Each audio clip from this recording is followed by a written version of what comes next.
एक मुद्दा परत या ठिकाणी महिला आणि मुलींच्या बेपत्ता होण्याचा जो नेहमी आपल्याकडे चर्चेला येतो, नानाभाऊ आपण पण काही बोललात त्या संदर्भात, त्यातही मी सांगतो मुद्दाम, कारण मी अनेक वेळा सांगितलं की याचं विश्लेषण जे आहे इयर ऑन इयर नाही करतायत, 2-2, 3-3 वर्षांनी ते आपल्या घरी येतात, सापडतात.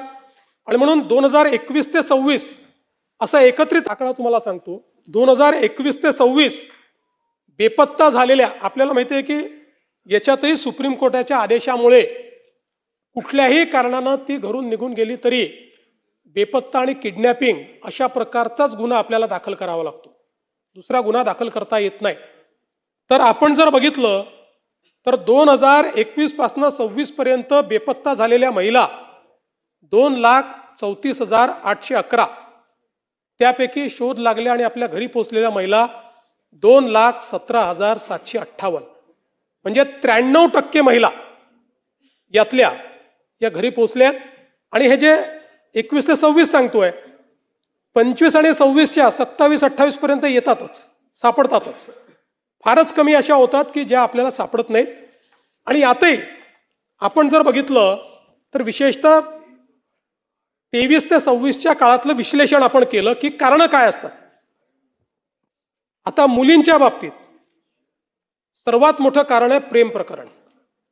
46.32% केसेस मुलींच्या निघून जाण्याच्या किंवा या बेपत्ताच्या या प्रेम प्रकरणात नाहीत.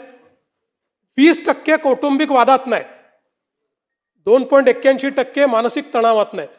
बाकी मग छोटे छोटे आहेत. आणि अपहरणाच्या ज्या केसेस आहेत एकूण या सगळ्या याच्यात त्या केवळ 5.25% आहेत, ओन्ली 5.25%. मुलांच्या बाबतीत कारणं थोडी वेगळी आहेत. प्रेम प्रकरणं 9.12% आहे आणि कौटुंबिक वाद ह्या 32% आहे मुलांच्या बाबतीत. आणि मग बाकी सगळे आहेत. मुलांच्या बाबतीत अपहरण 4.47%. आणि म्हणून आपण जर बघितलं तर कदाचित ही आकडेवारी मिसलिडिंग वाटते.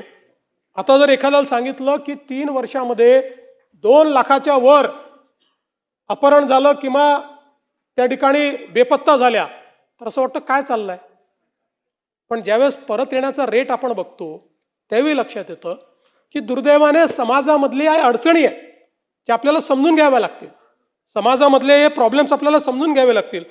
आज ऑपरेशन मुस्कानच्या माध्यमातून 43,591 बालकांचा शोध हा आपल्या पोलिसांनी या ठिकाणी लावला आणि त्यांना घरी नेलाय, घरापर्यंत पोहोचवलेला आहे.